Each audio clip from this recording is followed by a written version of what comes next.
할렐루야. 153 저녁기도 오신 여러분들을 주님의 이름으로 환영하고 축복합니다. 오늘도 귀한 저녁 기간 시간 가운데 여러분들에게 하나님이 일하심이 드러나기를 간절히 소망하겠습니다. 여러분, 기도하면 답이 있습니다. 그리고 기도하면 우리들의 삶이 뒤바뀌고 역사가 일어나는 줄로 믿습니다.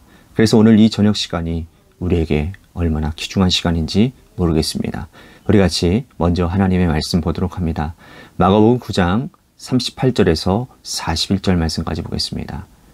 마가복음 9장 38절에서 41절 말씀입니다. 우리 같이 한 목소리로 다 함께 봉독하도록 하겠습니다. 시작.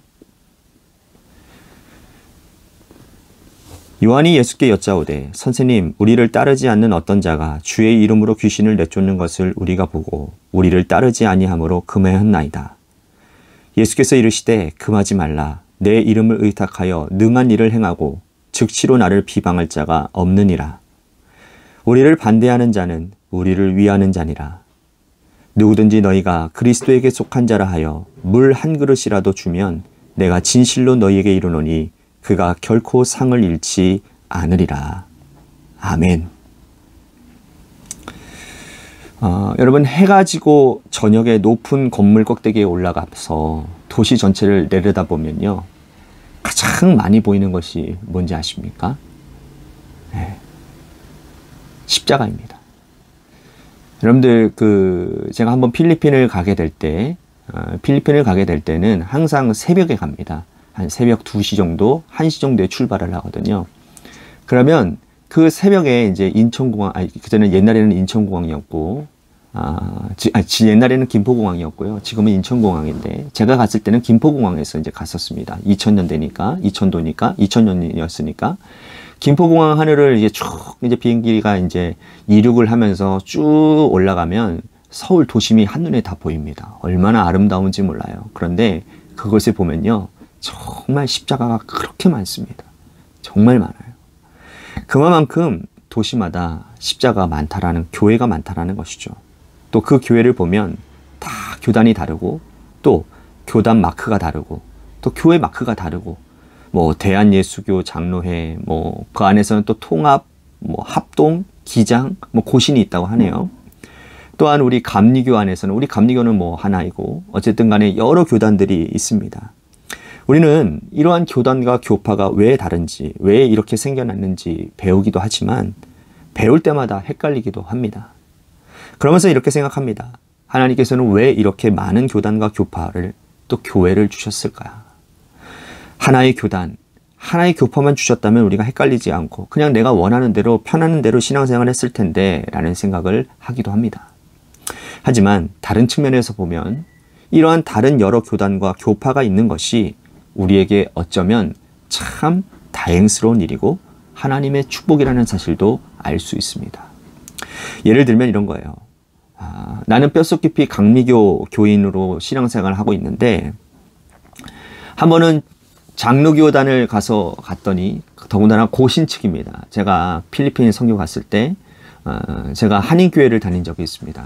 그 한인교회는, 거기는 한인교회가 하나밖에 없었어요. 근데 거기가 장로고 고신 측이거든요. 목사님도 처음 뵀을 때 굉장히 고지식하게 생기셨어요. 그래서 쉽지 않겠다. 왜냐하면 제가 그때 신학생을 했으니까 목사님들을 이제 이렇게 경험하다 보면 알지 않겠습니까? 쉽지 않겠다라는 생각을 좀 하게 되었습니다. 아니나 다를까요? 예배를 드리는데요, 얼마나 지루하고, 거기는 다른 타악기도 없습니다. 그저 피아노 하나예요. 피아노 하나 가지고 반주하고, 그러니 젊은 세대인 저는 또 감리교회가 이렇게 좀 약간 좀 열려있는 그런 교단 아닙니까? 그러다 보니 굉장히 모든 예배 순서가 따분하고 고지식하고 뭐 그런 느낌들이 들었단 말이에요. 많이 힘들었다라는 것이죠. 그런데 어떻게 보면 저 같은 경우에는 그럴 수 있을지는 모르지만, 또한 어렸을 때부터 이런 장로교 고신 측에 이렇게 잘 젖어든 사람들에게는 그 색깔과 그 예배가 잘 맞아서 거기에서 예배를 드리고 있을 것이라는 것이죠. 여러분, 그런 것 같아요. 하나님은 우리가 가진 기질과 성향과 신앙의 색깔대로 신앙생활을 할 수 있도록 하나님께서 여러 교단들을 주시고 교회를 주시고 길을 열어주시는 분이라는 거죠. 본질만 같다면 그 교회가 이단이 아니고 본질만 같다면 한 아버지 하나님을 모시고만 있다면 예수 그리스도를 구원의 주로 고백하고만 있다면 마음속 깊이 성령을 모시는 교회 공동체라면 우리는 반대할 이유도 없고요. 서로 함께 연합하고 일치할 수 있다는 것을 우리들이 알아야 된다는 거예요. 그것을 오늘 본문은 말씀하고 있다는 겁니다. 예수님께서 어느 날 여러 가지 일을 행하시고 있는데 예수님의 제자 가운데 한 사람 요한이 주님께 나와왔습니다. 그리고 주님께 자랑스럽게 이렇게 동의를 구하며 말하고 있는 겁니다. 38절 말씀 보십시오. 요한이 예수께 여짜오되 선생님, 우리를 따르지 않는 어떤 자가 주의 이름으로 귀신을 내쫓는 것을 우리가 보고 우리를 따르지 아니함으로 금하였나이다. 여기 이 우리라는 말을 보면 요한뿐만 아니라 요한을 비롯한 예수님의 제자들이 다른 일단의 무리를 귀신을 내어 쫓는 것을 보고 그들을 금하였다라고 주님께 지금 자랑스럽게 얘기하고 있어요. 귀신을 내쫓는 자들은 다른 이름으로 귀신을 내쫓던 것이 아니고 주의 이름으로, 예수 그리스도의 이름으로 귀신을 내쫓았다라는 겁니다. 그런데 요한을 비롯한 예수님의 제자들 여럿이 왜 당신은 우리들을 따르지 않는가? 그리고 예수님의 이름을 함부로 사용해서 그들을 금하였다라고 주님께 자랑스럽게 말하고 있는 모습을 보게 됩니다. 예수님께 칭찬받기 위함이고 또 주님의 동의를 구하면서 이렇게 말을 하는 거죠. 하지만 예수님의 반응은 요한이 생각했던 것과는 정반대의 모습이었습니다. 자, 39절에서 40절 말씀 보십시오. 예수께서 이르시되 금하지 말라. 내 이름을 의탁하여 능한 일을 행하고 즉시로 나를 비방할 자가 없느니라. 우리를 반대하지 아니하는 자는 우리를 위하는 자니라. 주님은 금하지 말라고 말씀을 하세요. 우리를 반대하지 않는 자는 우리를 위한 자라고 말씀을 하십니다. 예수님께서 금하지 말라라고 말씀하신 결정적인 이유는 이들이 주의 이름으로 귀신을 내어 쫓았기 때문이라는 거예요. 주님의 이름을 의탁하여 능한 일을 행했기 때문이라고 말씀을 합니다. 우리는 이렇게 말씀하신 예수님의 말씀을 통하여 한 가지 중요한 교훈을 우리들이 깨닫게 되어지는데, 예수님의 이름을 부르는 자들이 몸이 비록 함께 있지 않다 할지라도 그들은 모두가 다 본질적으로 한 공동체요, 한 형제라는 사실이라는 거예요. 저는 요번에 여성교회 연합 개사회를 보면서, 야외 개사회를 보면서 다 서로 따로따로 떨어져 있는 교회 공동체거든요.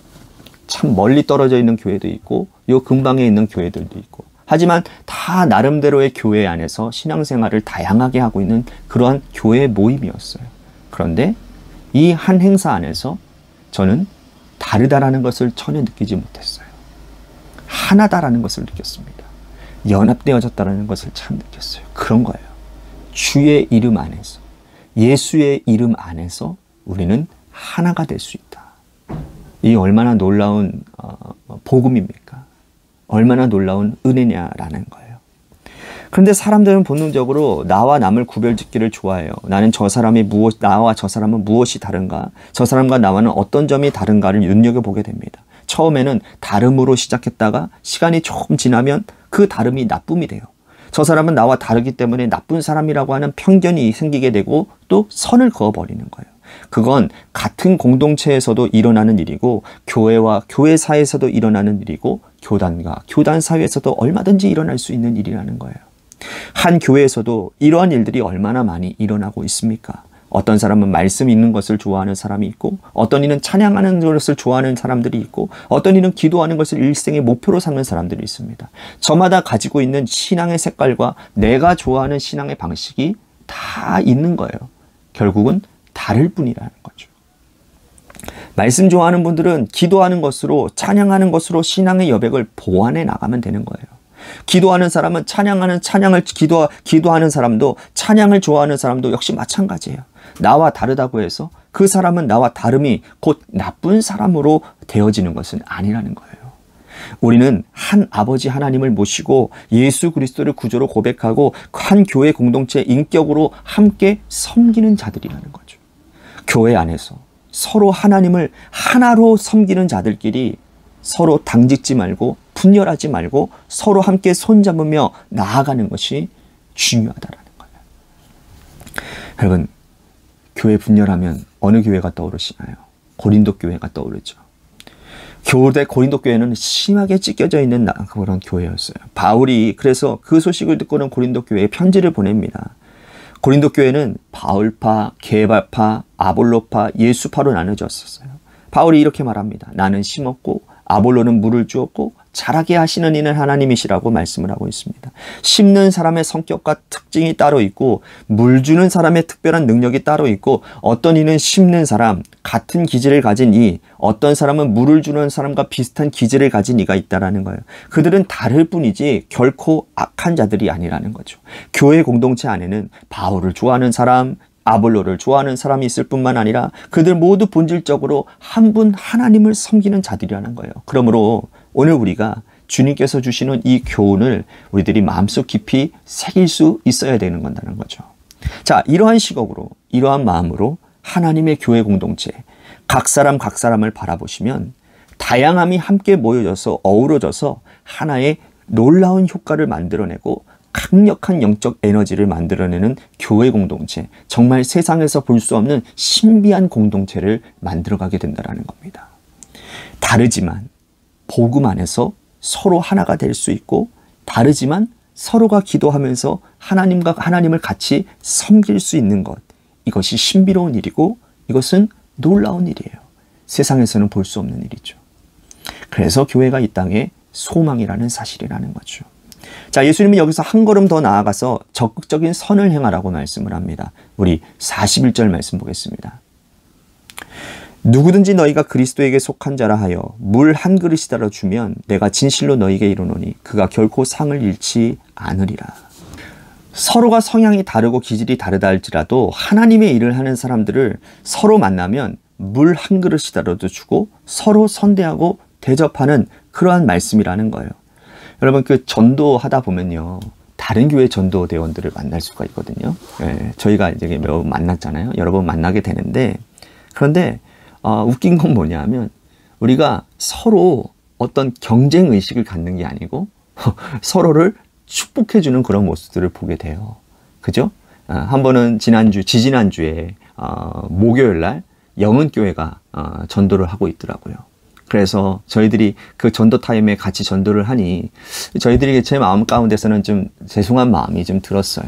그런데 감사하게도 우리 교인들도 그렇고 영교회 교인들도 그렇고 서로 전도함이 복음 전함이 얼마나 귀한 일입니까? 그러면서 서로 격려해주고 서로 웃으면서 이 일들을 해나가는 것을 보게 되었습니다. 놀라운 일 아닙니까? 복음 전함이라고 하는 하나의 모티브를 통해서 다른 교회들이 서로 다른 교회가 하나가 되는 일들이 일어나게 된다는 거예요. 여러분, 사단은요, 언제나 우리들의 마음속에 이 분열을 회책하고 서로 나눔을 작정하고 우리의 마음속을 충동질할 때 그때 마음속 깊이 다시 한번 생각해 봐야 되는 거예요.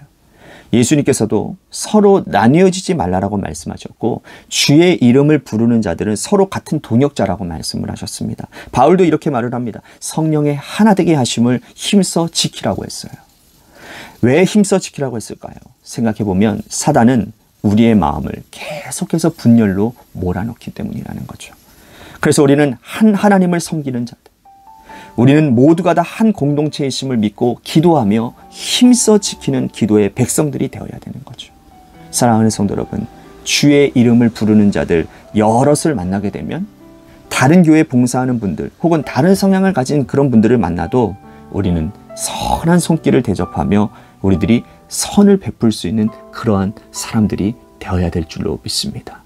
오늘 말씀을 생각하면서 우리 같이 기도했으면 좋겠습니다. 하나님, 내 안에 편향적인 그런 마음을 하나님 사라지게 하여 주시고 한 공동체 안에서 정말 연합되어짐을 애쓰며 힘쓰는 그러한 나 한 사람이 되게 하여 주시옵시고 우리 교회도 우리 교회만이 아니라 이 지역에 있는 모든 교회들과 함께 합심하여 이 지역을 복음화하는 일에 하나님의 선한 영향을 나타내는 일에 연합하는 그런 교회가 되게 하여 주시옵소서라고 우리 같이 기도했으면 좋겠습니다.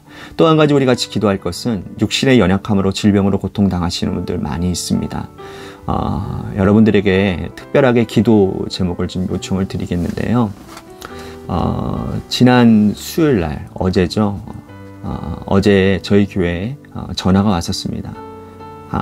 한 여자 청년인데요. 수요 예배에 나와도 되겠냐고 그렇게 저에게 이제 전화로 이제 문의를 한 거였습니다. 그래서 이제 수요 예배 저녁 시간을 이제 알려주고 했는데 예배에 어머니랑 같이 동참해서 왔어요. 그런데 그 가정에 그 여자 청년이 김태희라는 여자 청년입니다. 이 김태희 청년이 지금 암 투병 중입니다.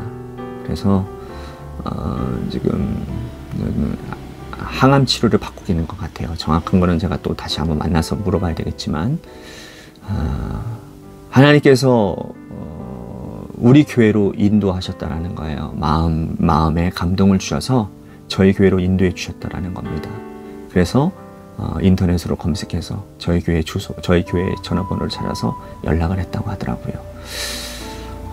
저는 오늘 새벽에 이 일을 가지고 기도해 봤습니다. 하나님의 어떤 뜻이기에 하나님 이 청년을 보내주신 겁니까? 하나님께서 뜻이 있으셔서 그 청년을 보내주셨으리라고 믿고 우리가 합심하여 기도해서 그 청년에게 병이 고쳐지든 고쳐지지 않거나 암투병 전에는 교회를 잘 다니지 않았다가 투병 후에 이렇게 교회를 다니겠다고 결심했으니 하나님 그 영혼이 하나님 이러한 치료 과정과 기도하는 가운데서 주님을 제대로 영접하고 주님의 진짜 참된 자녀로 하나님 거듭나는 역사가 일어나는 일이 있을 것 같습니다 라고 하며 주님 앞에 그렇게 기도했던 적이 있습니다. 김태희 청년을 위해서 여러분들 기도해 주십시오. 암투병 가운데에서 하나님 주님께서 하실 수만 있다면 그 생명 고쳐주시고 또한 그 영혼이 우리 교회에서 신앙생활하며 하나님의 참된 진리를 발견하고 주님을 제대로 영접하며 하나님의 귀한 사랑의 백성들이 될 수 있도록 인도해달라고 우리 같이 그 청년을 위해서 기도해 주셨으면 좋겠습니다. 또한 우정구 장로님을 위해서 여러분들 기도해 주시기를 바랍니다. 아픈 무릎과 허리의 통증을 위해서 여러분들 기도해 주십시오. 또한 우리 고3 수험생과 또한 우리 공무원 시험을 준비하고 있는 청년을 위해서 기도하기를 원하고요. 마지막으로 여러분들의 삶의 자리와 여러분들의 자녀들을 위해서 기도하시다가 시간 돌아가시기를 바랍니다. 노래 끝날 때까지 함께 우리 같이 합심하여 기도하도록 하겠습니다. 기도하시겠습니다.